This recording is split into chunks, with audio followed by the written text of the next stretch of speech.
Shalom sahabat-sahabat iman, saudara-saudara yang dicintai Tuhan. Jemaat Riverside, kita jumpa kembali dalam Pastoral Message RRCC Denpasar. Mari kita saat teduh sejenak dalam doa sebelum mendengar perenungan.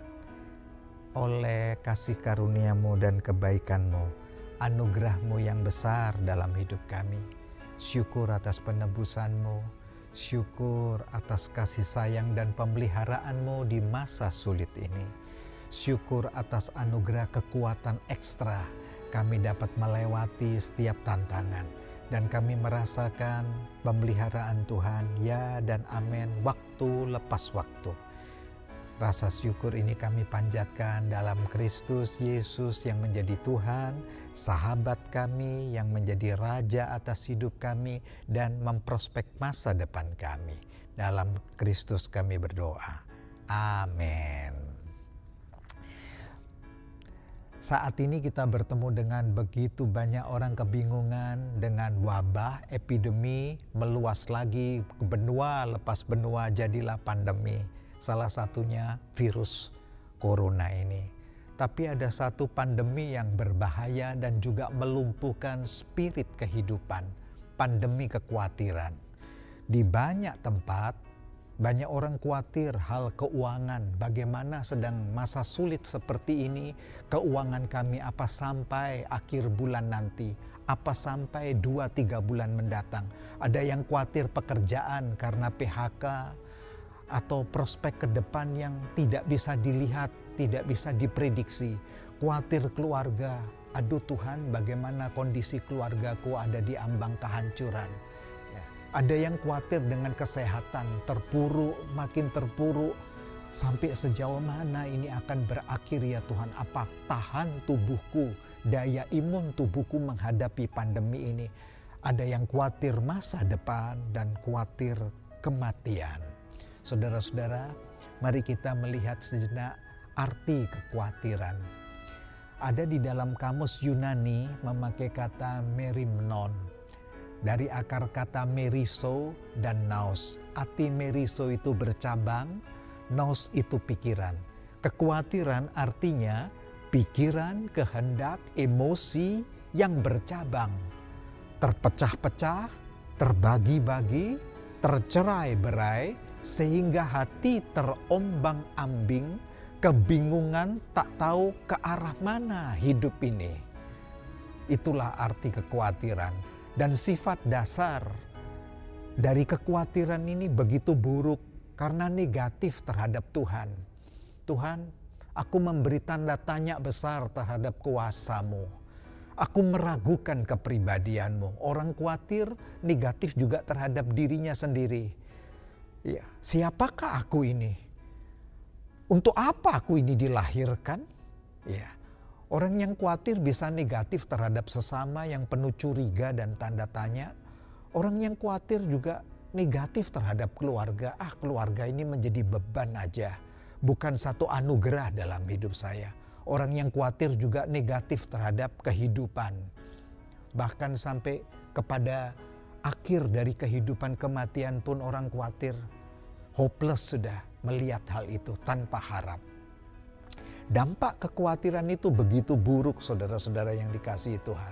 Dapat melemahkan iman, merusak harga diri, meretakkan relasi keluarga, sahabat, teman, melumpuhkan semangat, spirit kehidupan, dan melumpuhkan potensi orang khawatir itu. Bahkan bisa merusakkan sistem syaraf tubuh.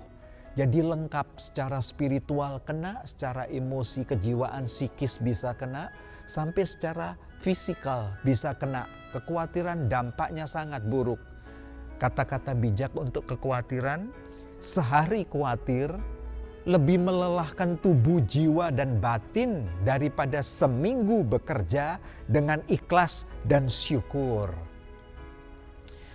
Ada seorang dokter bedah khusus tiroid dan sistem syaraf dari Amerika Serikat, dan beliau adalah pendiri Mayo Clinics yang terkenal itu, Charles Horace Mayo. Tahun hidupnya 1865 sampai 1939. Ini profilnya saudara. Beliau berkata, kekhawatiran mempengaruhi sirkulasi darah. Kekhawatiran mempengaruhi jantung. Kekhawatiran mempengaruhi kelenjar-kelenjar dan ketegangan otot-otot. Kekhawatiran bisa berdampak yang buruk untuk penumpukan asam lambung, sampai sesak nafas, nyilu-nyilu tulang persendian, sakit kepala, dan seluruh sistem saraf bisa terganggu karena kekhawatiran. Jarang ditemukan orang meninggal karena workaholic, kecanduan kerja, namun banyak yang meninggal justru karena kekhawatiran, saudara. Menjadi pelajaran buat kita. Ada puisi kekhawatiran demikian. Jeritan manusia khawatir. Untuk apa aku dilahirkan? Aku bertahan hidup tanpa tujuan dan sebentar mati tanpa arti. Tidak ada yang berharga dan kebahagiaan pun semu dan cepat berlalu. Hidup ini adalah perjuangan yang panjang, membosankan, penuh tekanan dan sulit disimpulkan berakhir di mana. Yang pasti terangkum dalam 3 kata, mati jadi debu. Itulah puisi kekhawatiran, saudara. Yesus bersabda, janganlah khawatir akan apa yang hendak kamu makan, minum, dan pakai. Hidup itu lebih penting daripada makanan, dan tubuh itu lebih penting daripada pakaian. Lalu ada prioritas. Carilah dahulu kerajaan Allah dan kebenarannya, maka semuanya itu akan ditambahkan kepadamu. Carilah, prioritaskan Tuhan.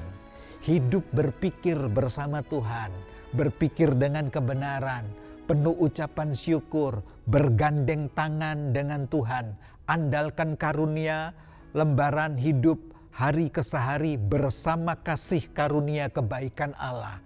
Ada penyertaan Tuhan, ada perjanjian, campur tangan Tuhan di masa sulit kita. Andalkan itu. Ucapkan janji Tuhan, bergaul dengan firman, berjalan, bernafas dengan firman. Itulah berjalan dalam kebenaran dan ada di dalam Kristus Yesus yang menjadi raja kehidupan kita, pengendali, penguasa. Sebab itu kata Yesus, janganlah khawatir akan hari esok.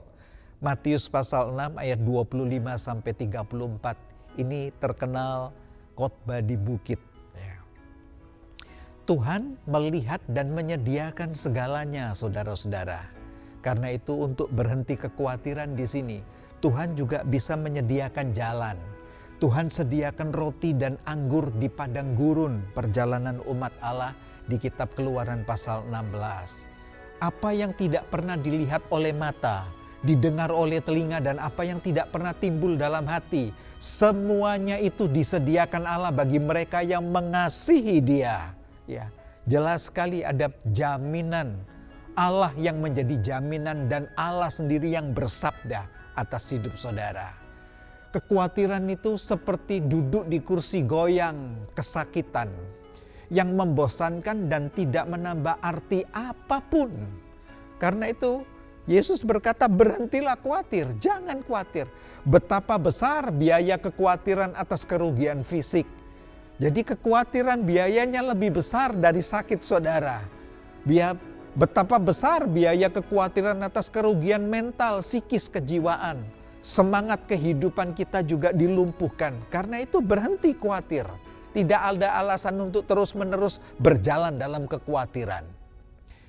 Daniel Goleman, seorang jurnalis sains otak dan perilaku, ya, pada New York Times, 12 tahun bekerja pada New York Times. Beliau seorang autor, emosional inteligensi dan juga psikolog. Ya, aktif sampai hari ini. Buku-bukunya, ini salah satu bukunya Daniel Goleman, emosional inteligensi. Ya, diterjemahkan bisa sampai 40 bahasa, saudara. Beliau berkata, jika Anda percaya bahwa khawatir dalam waktu yang cukup lama dapat mengubahkan masa lalu, masa kini, dan masa depan, maka Anda pasti sedang berada di kutub planet yang berbeda. Jelas kekhawatiran tidak bisa mengubah apa-apa, tidak bisa berbuat apa-apa. betul-betul melumpuhkan semua potensi kehidupan kita. Ya. Mohandas Karamchand Gandhi, ya, Mahatma Gandhi yang kita sering dengar 1869 sampai 1948, pemimpin spiritual dan politik India yang berpengaruh dalam gerakan kemerdekaan India. Ya, beliau dikenal gerakan kemerdekaan India dengan Satyagraha dan Ahimsa. Satyagraha itu berpijak pada kebenaran dengan ketulusan dan kejujuran integritas, saudara. Sedangkan Ahimsa adalah penuh perjuangan tapi tanpa kekerasan. Tanpa kekerasan dan kebencian. Itu Ahimsa. Dan beliau waktu diwawancarai oleh India Post mengenai apa yang menggerakkan hidup Mahatma Gandhi, menggerakkan Bapak untuk mempelopori kegerakan ini dalam Satyagraha dan Ahimsa. Beliau berkata, satu favorit hidup saya, khotbah Yesus di bukit, Matius pasal 5 sampai pasal ke-7. Beliau berkata, tak ada yang menguras tubuh seperti kekhawatiran. Sebagaimana sabda Yesus tadi. Dan orang yang mempunyai iman pada Tuhan harus malu untuk khawatir tentang apapun. Jelas sekali, solusi kekhawatiran yang pertama, sadarlah Kristus hadir dalam setiap musim kehidupan kita. Roma pasal 8 ayat 28, dan tidak ada satu kuasa pun yang dapat memisahkan kita dari kasih Kristus. Ayat 38 dan 39. Percayalah, tangan kemenangan Tuhan ada bersama saudara. Padang gurun akan diubah menjadi taman Tuhan, kata nats kitab Nabi Yesaya pasal 58 ayat yang 11. Artinya Allah hadir, Allah bersama saudara melewati masa-masa sulit pun ada sekolah kehidupan yang Tuhan memberikan arti di sana dan tetap ada jaminan penyertaan Tuhan. Haleluya. Hiduplah dalam spirit kebangkitan. Tuhan memberikan kita bukan roh ketakutan, kekhawatiran, kecemasan, tapi spirit kemenangan ilahi. Ya, ada kekuatan kuasa Tuhan menghadapi masa-masa sulit dan mesbah syukur Tuhan. Yang terakhir, pelihara pola hidup sehat. Bukankah tubuh kita rumah Allah? Roh Allah diam di dalam kita? Itu jauh lebih penting daripada materi, bukan? Mengucap syukurlah. Saudara-saudara, kami juga membantu Anda manakala saudara tinggal di Denpasar, ya seputarnya. Ada rumah konseling RRCC di Jalan Gunung Catur. Kami senang untuk berbagi cerita dengan Anda, menemukan solusi-solusi, dan ini privasi. Lalu berdoa bersama, kita bisa melihat cara Tuhan bekerja, ya mentoring, fathering untuk saudara. Bila saudara kesulitan untuk datang, bisa lewat online.